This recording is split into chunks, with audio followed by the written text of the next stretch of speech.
Vous avez été plusieurs à me demander quand j'ai fait la présentation de mon matériel, à ce que je présente aussi mes sites internet sur la photo favoris. Donc je me suis dit sur le coup, bon, j'en ai pas tant que ça, et puis bon, c'est peut-être pas si important que ça. Mais après, en réfléchissant, je me suis dit, bah oui, parce que c'est vrai qu'il y a certains sites sur lesquels je retourne assez souvent. Et je me suis dit, bah pourquoi pas. Je suppose que la plupart d'entre vous les connaissent déjà. Mais je me suis dit, pourquoi pas. Donc aujourd'hui, un épisode assez court, justement, pour présenter quelques sites. Alors c'est quelques sites parmi tant d'autres, je pense, que vous connaissez pas. Mais là, vraiment, ce sont ceux sur lesquels je retourne le plus souvent.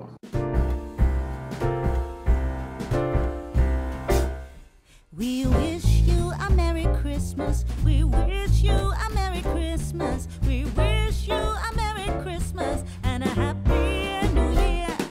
We wish you a Merry Christmas. Bonjour, bienvenue sur Jeff Photographie. Donc, comme je vous le disais en introduction aujourd'hui, un épisode, je vais dire assez court, pendant lequel je vais vous présenter quelques sites internet dédiés à la photo que personnellement je consulte assez souvent. Alors soit des fois quand je recherche des idées de tutos, soit quand j'ai rien à faire et que je navigue sur internet pour voir un peu les actualités, éventuellement des tests de matériel, enfin ce genre de choses.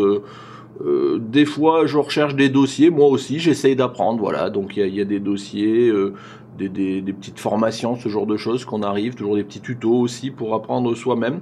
Donc c'est vraiment des sites que je consulte régulièrement, et aussi des sites que je consulte quand je regarde quel sera mon prochain achat. Vous savez qu'en ce moment je suis toujours en train de réfléchir à si jamais j'achète un full frame, lequel ça sera. Donc voilà, régulièrement je consulte notamment ces sites pour voir les tests matériels qu'ils ont pu faire, voir les caractéristiques qu'ils peuvent mettre en avant ou pas. Alors nous allons commencer tout de suite par le premier site, et je pense que ce site là vous êtes nombreux à le connaître. Il s'agit de Phototrend. Voilà, c'est un site, alors je vous mettrai les URL dans la description. Donc c'est un site sur lequel je reviens, moi personnellement c'est peut-être celui sur lequel je le reviens le plus souvent, qui est assez bien fait, qui est clair, et qui a vraiment un peu de tout. Ça va de guide d'achat, donc ça c'est pas mal pour les débutants, parce qu'ils vous expliquent, ils vous font des dossiers sur les typologies de matériaux du moment, que ce soit les full frame, les APS-C, les objectifs, ce genre de choses. Ceux que recommandent, qui sont pour eux les indispensables. Et je pense que ça donne toujours un avis. Alors après, il faut se forger son propre avis. Mais je pense que ça donne toujours... C'est toujours intéressant. Après, il y a toute une partie sur la partie culture photo. Donc voilà, des idées de voyage, des inspirations, comme ils appellent, des carnets de voyage, voilà, bon. C'est toujours pareil, quand on flâne un petit peu sur internet et qu'on a envie de lire, je pense que là il y a des vrais articles qui sont intéressants à lire. Le site est clair et ergonomique, donc franchement il n'y a rien à dire. Vous avez aussi toute une partie actualité. Voilà, alors ce qui se passe dans le monde de la photo, les promos, les sorties de matériel, les festivals, l'actualité de façon générale. Très bien fait, très bien organisé, je vous dis, moi j'aime bien parce que le site il est clair, quoi. Voilà. Après, vous avez toute une partie matériel. Voilà. Alors là, matériel.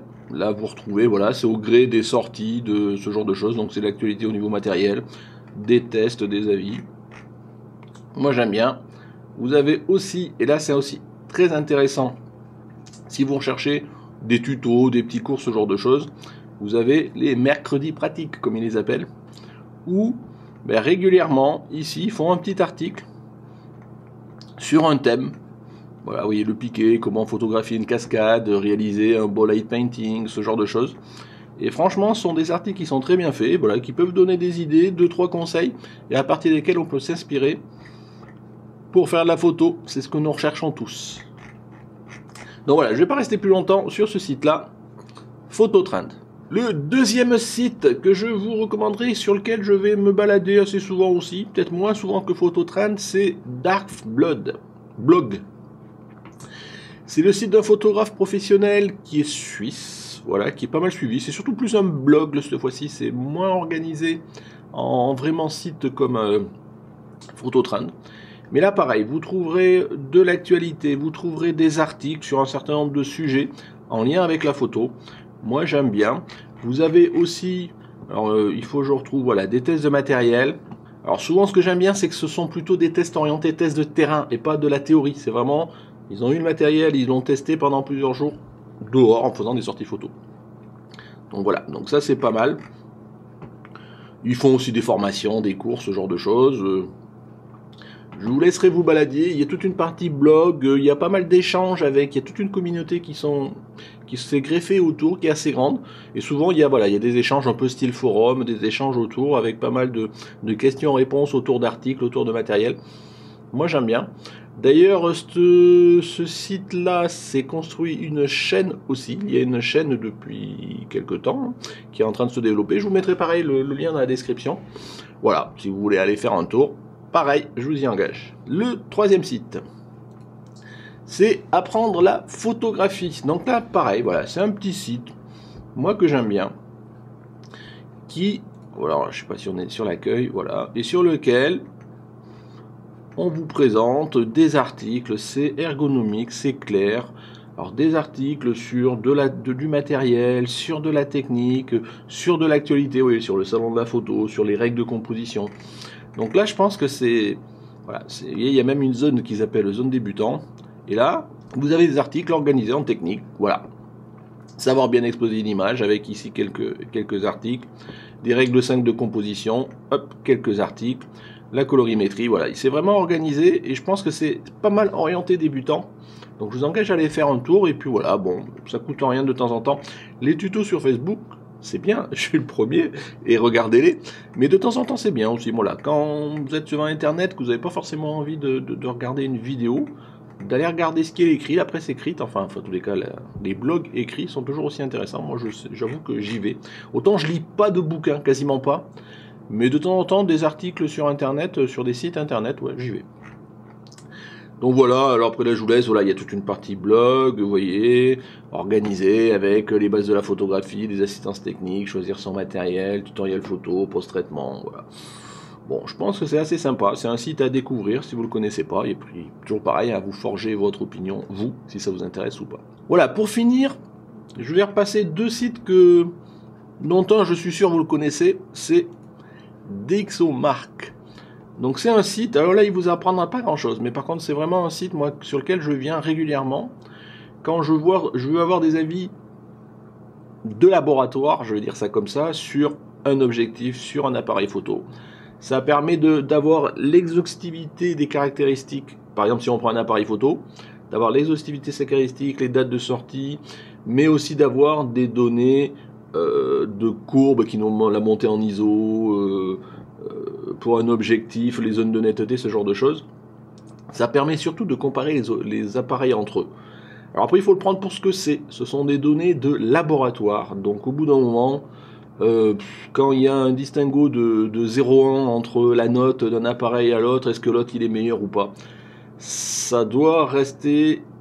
Voilà, c'est des données techniques. Après, je pense qu'il faut vraiment, si vous cherchez un appareil photo, un objectif sur deux choses, regardez derrière sur des tutos ou des vidéos YouTube, hein, de façon générale, moi c'est surtout ça que je regarde aussi, de terrain. Parce que la théorie c'est bien, mais le ressenti terrain, c'est pas pareil, quoi. Voilà. Mais enfin, ce site-là est bien. L'avantage, c'est qu'il a une énorme base de données. Je pense que vous le connaissez déjà. Par marque, par truc, vous avez des notes, vous pouvez les comparer. Alors, je vais prendre un... Voilà, bien, 5D Mark III, je vais prendre un au pif. Sur chaque appareil photo, voilà, vous avez des... Vous pouvez le comparer à des équivalents. Il y a vraiment une fiche technique intéressante. Les spécifications... Voilà, de façon très exhaustive, là, vous voyez, c'est très complet. Moi, ce que je regarde souvent sur la partie appareil photo, voilà, c'est cette courbe-là. C'est la courbe Dynamic Range. Voilà. Pourquoi? Parce que ça nous donne pour le coup une idée assez précise et intéressante de la montée en ISO de l'appareil photo. Et à partir de quel seuil on va commencer à avoir des dégradations. Et moi je l'ai constaté, je vois typiquement sur mon 110D, la courbe me donne à peu près ce que j'ai pu constater en réel. Donc du coup je fais à peu près confiance à cette courbe là. Et moi comment je la lis? Vous voyez qu'au fur et à mesure, ici vous avez des ISO, la montée en ISO de votre appareil. Ici vous avez... la plage dynamique quelque part de l'appareil, et plus vous montez en ISO, et plus ça se dégrade. Voilà.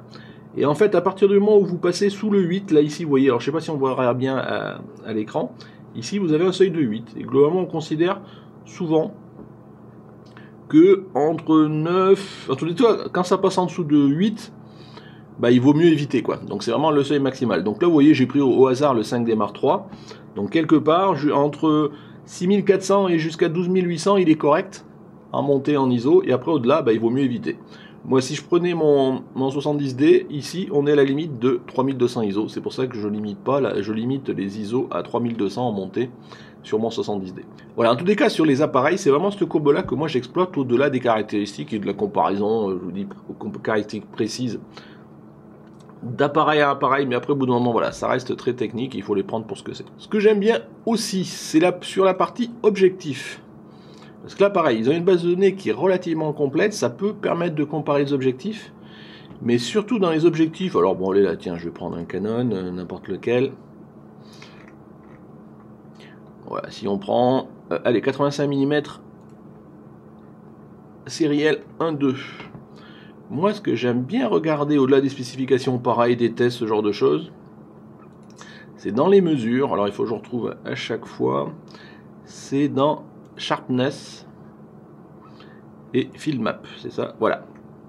C'est essentiellement souvent ce graphique-là que je regarde, parce que ça vous donne les zones de netteté, donc de piqué, on va dire, de votre objectif à différentes ouvertures. Donc vous voyez là, 1.2, plus c'est vert, plus c'est piqué, plus c'est rouge, moins c'est piqué, quoi. Donc là on voit par exemple que le 85 mm 1.2 de la sérielle, on voit que bon, il est moins bon à 1.2 que si je me mets à 1.8.